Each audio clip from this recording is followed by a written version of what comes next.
ఈ పరిశుద్ధాత్ముడు ఎక్కడ ఉన్నాడు? ఈ వాక్యం హృదయంలో ఉంటే పరిశుద్ధాత్ముడు మన యొక్క శరీరంలో ఉన్నాడు, దేవుడు క్రీస్తు సంఘంలో ఉన్నాడు అనే విషయం మనం మర్చిపోకూడదండి.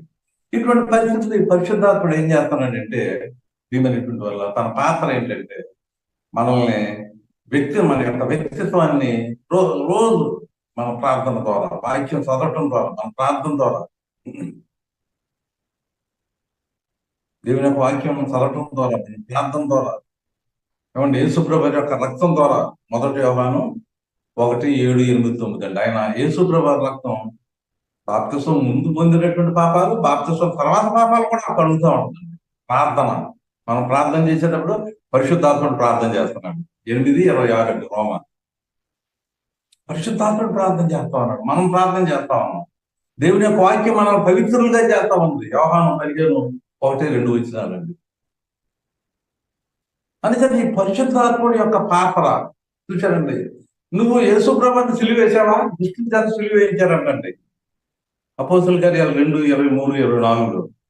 యేసుప్రభుని సిలువేశావా? మేకులు కొట్టావా? కాళ్ళ కూడా మేకులు కొట్టావా? మొళగిరిట్టం పెట్టావా? అయినా నేను క్షమిస్తానండి.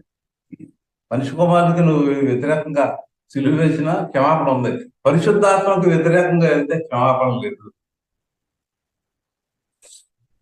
పరిశుద్ధాత్మ చేత రాయబడ్డేటువంటి వాక్యానికి నువ్వు కొమ్ము కలిపినా, కొమ్ము తీసేసినా నీకు క్షమాపణ లేదు అనే విషయాన్ని నువ్వు మర్చిపోకూడదు. ఎందుకంటే చూడండి, 2 యేసుక్రీస్తు అపోస్తులైన పేతుడు తండ్రి అయిన దేవుని భవిష్యత్ జ్ఞానం బట్టి ఆత్మ వలన పరిశుద్ధత పొందిన వారై విధేయులు అవునట్లు చూశారు. పరిశుద్ధాత్ముడు ఏం చేస్తున్నాడు? మనల్ని పరిశుద్ధులుగా చేస్తా ఉన్నాడు. ఎంత గొప్ప సంగతి! మనకు సహాయం చేయడానికి మన కుటుంబాన్ని ఇచ్చాడు మన దేవుడు. మనం పరలోక రాజ్యంలోకి వెళ్ళటానికి బైబిల్ ఇచ్చాడు. మనం పరలోక రాజ్యంలోకి వెళ్ళటానికి పరిశుద్ధాత్ముడికి మనకి బాప్తిసం పొందినప్పుడే వరంగా ఇచ్చేసాడు. ఇంకా మనం పరలోక రాజ్యంలోకి రావటానికి ఈ వాక్యాన్ని బాగా పరిశీలన చేయడానికి, పరిశోధించడానికి పరిశుద్ధాత్మని సహాయంగా ఇచ్చాడు. నీ శరీరంలో పంచేంద్రియాలు, అంతరేంద్రియాలు ఇచ్చాడు. ఎందుకంటే పరిశోధించు, పరీక్షించి బెరగ సంగతులాగా దేవుని యొక్క వాక్యాన్ని. ఇక్కడ ఈ పరిశుద్ధాత్ముడు ఏం చేస్తాడంటే మనల్ని పరిశుద్ధపరుస్తూ ఉన్నట్లుగా మనం చూస్తా ఉన్నామండి. ప్రియమైనటువంటి వల్ల మరి ఇక్కడ చూడండి 14వ వచనం అండి, 1:14. నేను పరిశుద్ధుడిగా ఉన్నాను కనుక మీరు పరిశుద్ధులై ఉండు అని రాయబడి ఉన్నది కదా.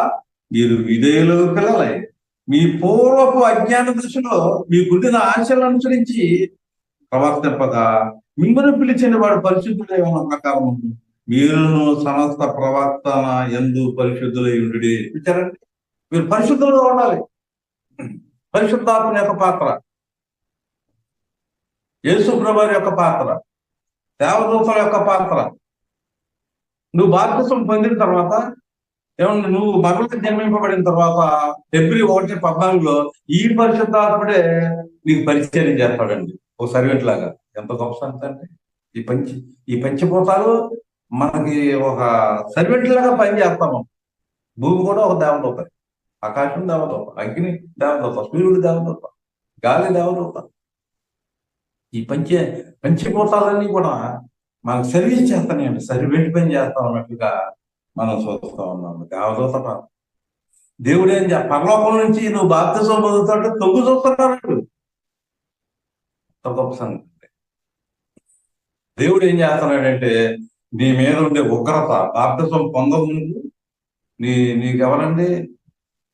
నీ బాస్ ఎవరు?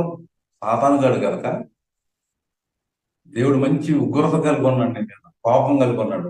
ఆ బాప్తిసం పొందిన వెంటనే పరిశుద్ధాత్ముడు సాక్ష్యం చెప్తాడు, అయ్యా నీ కుమారుడు బాప్తిసం పొంది అని సాక్ష్యం చెప్తుంటే దేవుడు నిన్ను క్షమిస్తున్నాడు, దేవుడు నిన్ను కన్నాడు. యేసుప్రభువును బాప్తిసం ఇచ్చినప్పుడు కొన్నాడు.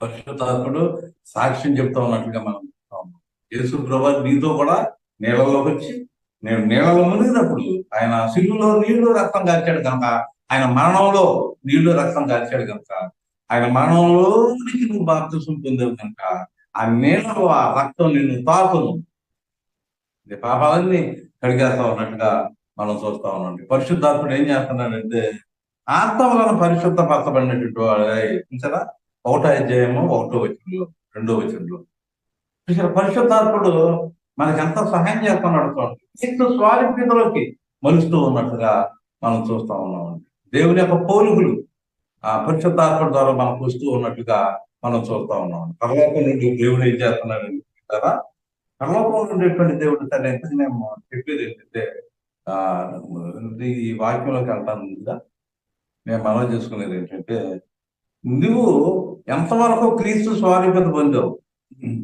సాతాను స్వారూప్యత ప్రతి ఆదివారం కూడా ఆరాధనకి వెళ్ళినప్పుడు ఒకటి తీసేసుకుంటున్నావా? దేవుని పోలిగా ఒకటి సంపాదించుకుంటున్నావా? పరుగురాత్రి గురించి తీసుకునేది. ఇవన్నీ విషయాలు దేవుడు ఏం చేస్తున్నాడు, పరలోకంలో ఉండేటువంటి దేవుడు. కీర్తనలు 52:2-3 వచనాలు, కీర్తనలు 14వ అధ్యాయము 2-3 వచనాలు, పరలోకం నుంచి పరిశీలన చేస్తున్నాడు. 2వ దినవృత్తాంతాల గ్రంథం 16:9. చూసారు, మీరు కరెక్ట్ గా ఉంటే మిమ్మల్ని బలపరచాలని, మిమ్మల్ని ప్రోత్సహించాలని, మిమ్మల్ని పుడుకొల్పాలని దేవుడు పరలోకం నుంచి చూస్తున్నాడు. కానీ ఒక్కడ కూడా నీతిమంతుడు లేడు, అందరూ మేలు చేసేవాడు లేడు, కీడు చేసేవాడు. ఎందుకంటే ఈ పేతురు గారు ఏమంటున్నాడు, ఏమంటున్నాడంటే 1:10 జీవనం ప్రేమించి మంచి దినంలో చూడకూడదు, ఎన్నదాని పలు కూడా తన నాలుకను కప్పక మాటలు మాట్లాడుకుంటూ తన పెదవులను కాచుకునే వాళ్ళను అతను కీడు నుండి తొలిగి మేలు చేయవలను, సమాధానమును వెతికి దాన్ని వెంటాడవలను. చూడండి, ప్రభు కనులు నీతిమంతుడు వినను, ఆయన చెవులు ప్రార్థన వైపును ఉన్నవు, కానీ ప్రభు ముఖము కీడు చేయవారికి విరోధముగా ఉన్న రీతి. తప్పు కుమారు అన్నాడు కదా, అయ్యా నీకు పరలోకానికి నీకు విరోధంగా నేను చేస్తాను. చూసారా, కీడు చేసేటువంటి వాడికి దేవుడు విరోధంగా ఉన్నాడు, మేలు చేసేటువంటి వాడికి, మేలు చేసేవాడు ఎవడు, కీడు చేసేటువంటి వాడు ఎవడు, పరలోకం నుంచి దేవుడు చూస్తా ఉన్నాడు. అందుకనే 2వ అధ్యాయం చూడండి దయచేసి, 1 పేతురు 2వ అధ్యాయంలో 4వ వచనంలో చూడండి. దేవుని దృష్టికి అనుకూలంగా ఉండాలి మనం. చూసారండి, దేవుడి దృష్టికి ఏర్పరచబడినది అమూల్యమును సజీవమునైన రాజు ప్రభువునకు వచ్చిన వారే క్రీస్తు ద్వారా దేవునికి అనుకూలములకు, అనుకూలంగా దేవుడి దృష్టికి అనుకూలంగా ఉండాలి, మేలు చేసేటువంటి వాళ్ళంతా. ఒకరికొకరు ప్రేమించుకునే అనే మాట మనం చూస్తా ఉన్నాం 1:23. ఆ రీతిగా మనం ఏం చేయాలంటే, మనం చూసారా ప్రభు దృష్టికి అక్కడి నుంచి చూస్తా ఉన్నాడు ఎవరు మంచివారు.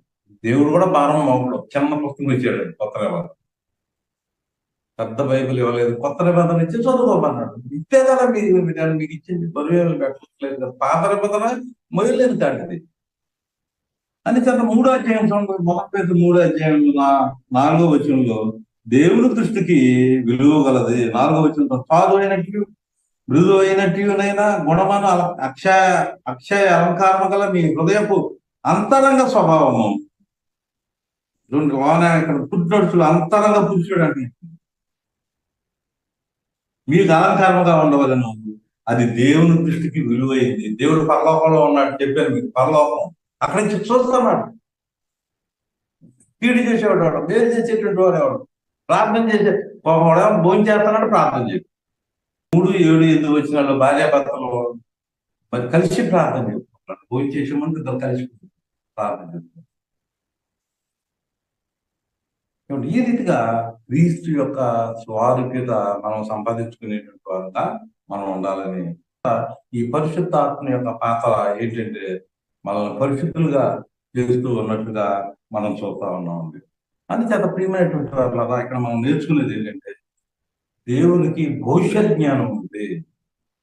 చూసారండి, భవిష్యత్ జ్ఞానం ఉంది. అయితే ప్రియమైనటువంటి వాళ్ళు ఎప్పుడు కూడా మరి కొత్త నిబంధన వచ్చేసరికి చూసారు, దేవుని యొక్క జ్ఞానం మరి ఆయన నిజమైనటువంటి యేసుప్రభువు వారు పరలోకాల నుంచి రావటం, సిలువ వేయబడటం, చనిపోవటం, 3వ దినాన్ని తిరిగి లేగటం అనేటువంటిది ఆయన యొక్క చిత్తం, ఆయన యొక్క భవిష్యత్ జ్ఞానం అది. ఎందుకంటే 1:19 అమూల్యమైనటువంటి రక్తం చేత అలాగే నిర్దోషమును నిష్కళంకమునకు గొర్రెపిల్ల వంటి క్రీస్తు రక్తం చేత విమోచింపబడతారని మీరు ఎరుగుదురు. యేసు ప్రభువు యొక్క మరి అక్కడ యేసు ప్రభు యొక్క రక్తం దేవుని యొక్క భవిష్యత్ జ్ఞానం.